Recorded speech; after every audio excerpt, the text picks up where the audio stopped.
শরৎকাল এলেই বাঙালির মনে পড়ে যায় রবীন্দ্রনাথের সেই বিখ্যাত গান, আজ ধানের ক্ষেতে রৌদ্র ছায়ায় লুকোচুরি খেলা রে ভাই, লুকোচুরি খেলা। আজ নীল আকাশে কে ভাসালে সাদা মেঘের ভেলা রে ভাই, লুকোচুরি খেলা। কখনো প্রচণ্ড গুমোট গরম, তো কখনো ঝলমলে রোদের মধ্যে নীল আকাশের গায়ে সাদা মেঘের ওড়াউড়ি। এই নিয়েই হলো শরৎকাল। এই লুকোচুরি খেলা ইংলিশ আজ আমরা জেনে নেব।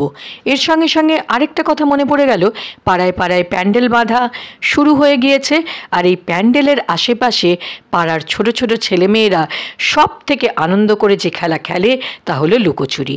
লুকোচুরি ইংলিশ হলো হাইড অ্যান্ড সিক। হাইড অর্থ লুকোনো এবং সিক হলো খোঁজা, দুয়ে মিলে হাইড অ্যান্ড সিক।